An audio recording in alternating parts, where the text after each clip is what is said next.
سورہ التوبہ رکوع نمبر 8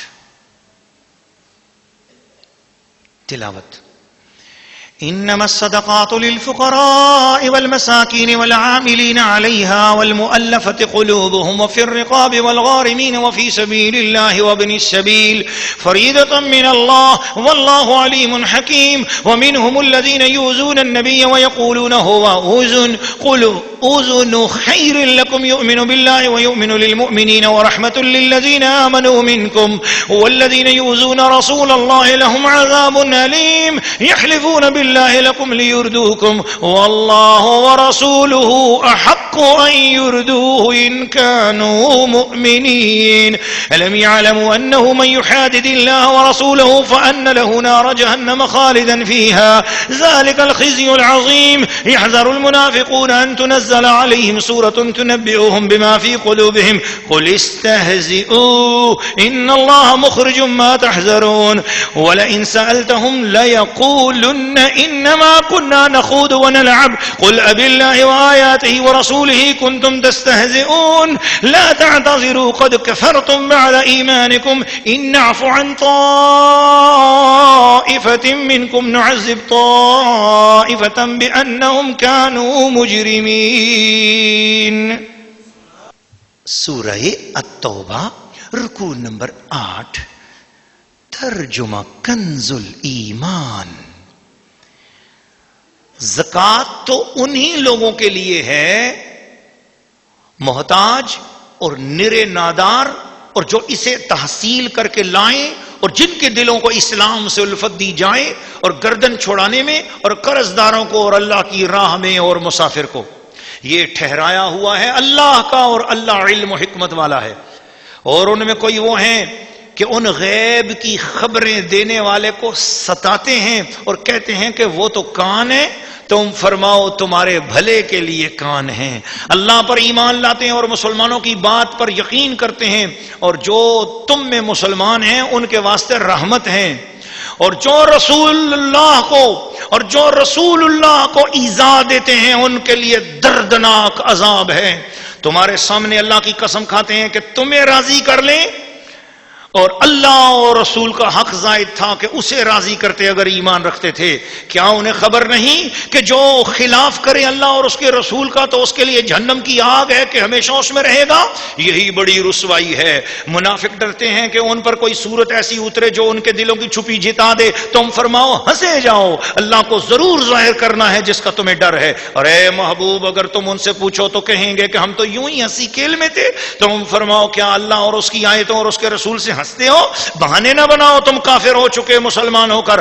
اگر ہم تم میں سے کسی کو معاف کریں تو اوروں کو عذاب دیں گے اس لیے کہ وہ مجرم تھے. سورہ التوبہ رکوع نمبر 8 تفسیر. ناظرین و ناظرات اور سامعین و سامعات، جب منافقین نے تقسیم صدقات میں سید عالم صلی اللہ علیہ وآلہ وصحبہ وبارک وسلم پر طعن کیا تو اللہ عز و جل نے اس آیت میں جو اس رکوع نمبر 8 سورہ التوبہ کی پہلی آیت ہے اس میں بتا دیا کہ صدقات کے مستحق صرف یہی 8 قسم کے لوگ ہیں اور انہی پر صدقات صرف کیے جائیں، ان کے سوا اور کوئی مستحق نہیں. اور رسول کریم صلی اللہ علیہ وسلم کو اموال صدقہ سے کوئی واسطہ ہی نہیں. آپ پر اور آپ کی اولاد پر صدقات حرام ہیں. تو طعن کرنے والوں کو اعتراض کا کیا موقع ہے؟ منافق ابھی حضور صلی اللہ علیہ وسلم نے صدقات نہ اپنے لیے نہ اپنے گھر والوں کے لیے نہ ازواج مطہرات کے لیے نہ اپنی اولاد پاک کے لیے نہ حسن و حسین کے لیے نہیں نہ فاطمہ زہرا کے لیے صدقات لیے حرام فرمائے. اس کے باوجود یہ منافق اعتراض کرتے ہیں ان کو طعن کا. اور اعتراض کا کیا موقع؟ اور اعتراض تو کرنا بھی نہیں چاہیے. حضور کی مرضی ہے، حضور تو مالک ہیں، جو چاہیں کریں. ان کا کیا حق بنتا ہے کہ وہ اعتراض کریں؟ لیکن اس موقع پر جو انہوں نے اعتراض کیے تو اللہ کریم نے جواب دے کر اپنے محبوب کی شان کو بلند کر دیا. صدقہ سے اس آیت میں زکوٰۃ مراد ہے.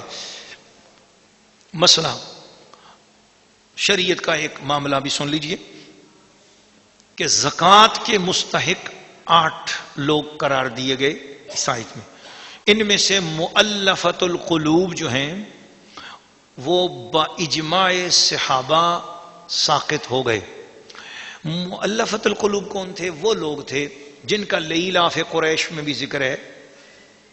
یہ وہ لوگ ہیں کہ جو اسلام تو نہیں لائے تھے کافر غیر مسلم، مگر مسلمانوں کے پاس جب اللہ پاک نے مال دے دیا تو ان لوگوں کو اسلام میں لانے کے لیے اور مسلمانوں کی تعداد بڑھانے کے لیے ان لوگوں کی خدمت میں مال پیش کیا جاتا تھا. تو مال ان کو ملے گا تو آہستہ آہستہ ان کا دل اسلام کی طرف بھی مائل ہوگا اور یوں مسلمان ہو جائیں گے تو مسلمانوں کی تعداد میں اضافہ ہوگا. ایک ایک بندے کی بڑی ضرورت تھی، تو اس لیے مؤلفۃ القلوب پہ بھی زکوٰۃ کا مال خرچ کیا جاتا تھا.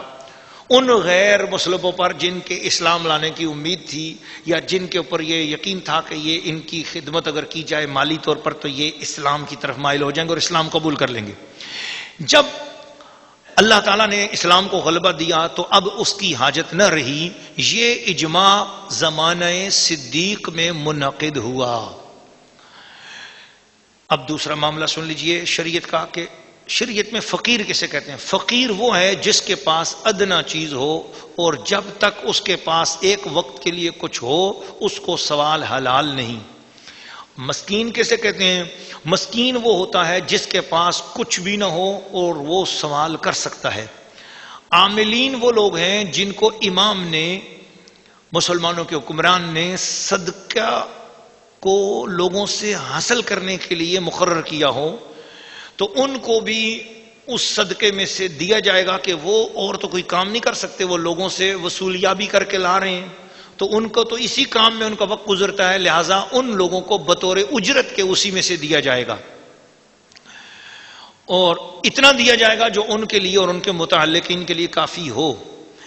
ایک اور شریعت کا مسئلہ بھی سماعت فرما لیں کہ اگر عامل غنی بھی ہو تو بھی اس کو اس میں سے لینا جائز ہے.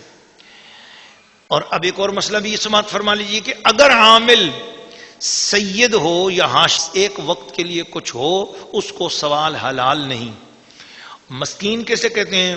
مسکین وہ ہوتا ہے جس کے پاس کچھ بھی نہ ہو اور وہ سوال کر سکتا ہے. عاملین وہ لوگ ہیں جن کو امام نے، مسلمانوں کے حکمران نے صدقہ کو لوگوں سے حاصل کرنے کے لیے مقرر کیا ہو تو ان کو بھی اس صدقے میں سے دیا جائے گا کہ وہ اور تو کوئی کام نہیں کر سکتے، وہ لوگوں سے وصولیابی کر کے لا رہے ہیں تو ان کو تو اسی کام میں ان کا وقت گزرتا ہے، لہٰذا ان لوگوں کو بطور اجرت کے اسی میں سے دیا جائے گا اور اتنا دیا جائے گا جو ان کے لیے اور ان کے متعلقین کے لیے کافی ہو. ایک اور شریعت کا مسئلہ بھی سماعت فرما لیں کہ اگر عامل غنی بھی ہو تو بھی اس کو اس میں سے لینا جائز ہے. اور اب ایک اور مسئلہ بھی سماعت فرما لیجیے کہ اگر عامل سید ہو یا ہاشمی ہو تو وہ زکوٰۃ میں سے نہ لے. اس سے یہ پتہ چلا کہ سادات کرام کے اوپر زکوٰۃ نہیں. اور آگے چل کر میں اس پر بھی گفتگو کرتا ہوں لیکن آگے چلتے ہیں کہ گردنیں چھڑانے سے مراد یہ ہے کہ جن غلاموں کو ان کے مالکوں نے مکاتب کر دیا ہے، کوئی معاہدہ کر دیا کہ اتنا کچھ دو تو ہم تمہیں چھوڑ دیتے ہیں، تو ان غلاموں ان مسلمان غلاموں کو بھی غیر مسلم مالکوں سے چھڑا کر ان کو آزاد زندگی بسر کروائی جائے تو اس میں بھی زکوٰۃ کے پیسے خرچ کیے جا سکتے ہیں. اور یہ بھی کام اب نہیں ہے کیونکہ اب اسلامی جہاد نہیں ہو رہا ہے اور اسلامی جہاد مسلمان حکمران کے حکم سے ہوتا ہے اور مسلمان حکمران امیر المومنین مسلمانوں کو جہاد کا حکم دے اور وہ جہاد جو ہے وہ اس کے نتیجے میں جو غیر مسلموں کے ہاں سے لوگ قید ہوں گے وہ مسلمانوں کے غلام ہوں گے اور جو مسلمانوں کے لوگ قید ہو جائیں گے غیروں کے ہاں تو وہ ان کے غلام بن جاتے ہیں. تو ان غلاموں کو، ان مسلمانوں کو آزاد کروایا جائے. تو چونکہ اب پوری دنیا میں اس طرح کے غلام نہ ادھر ہیں نہ ادھر ہیں سو اس لیے یہ بھی ایک مسئلہ اپنی جگہ پر موجود ہے. جب بھی جہاد ہوگا تو یہ مسئلہ اس وقت عمل اس پر کیا جائے گا. مقدار مقرر کر دی جائے کہ اتنا مال دو اور آزاد ہو تو وہ مستحق ہیں، ان کو آزاد کرانے کے لیے مال زکوٰۃ دیا جائے. قرض دار جو اتنے قرض میں مبتلا ہو جائے کہ اس نے کسی گناہ کی وجہ سے قرضہ نہیں لیا، کسی عیاشی اور فحاشی کے لیے قرضہ نہیں لیا، بلکہ وہ بس کوئی کبیرہ گناہ اس نے نہیں کیا، مگر بس کسی اپنی شرعی ضرورت، دینی ضرورت کی وجہ سے، دنیاوی ضرورت کی وجہ سے مقروض ہو گیا، اس کا قرض اتارنے کے لیے بھی اس کو زکوٰۃ دی جا سکتی ہے۔ اور وہ اتنا مال نہ رکھ سکتا ہو کہ جس سے قرض ادا کریں، تو قرض ادا کرنے کے لیے اس کو مال زکوٰۃ سے مدد دی جائے گی۔ اسی طرح وہ مجاہد جو اللہ کے راستے میں جہاد کرنے کے لیے جانا چاہ رہا ہے اور اس کے پاس سامان نہیں ہے، تو اس کو سامان دینے کے لیے بھی زکوٰۃ میں سے رقم اس کے سامان کے لیے خرچ کی جا سکتی ہے۔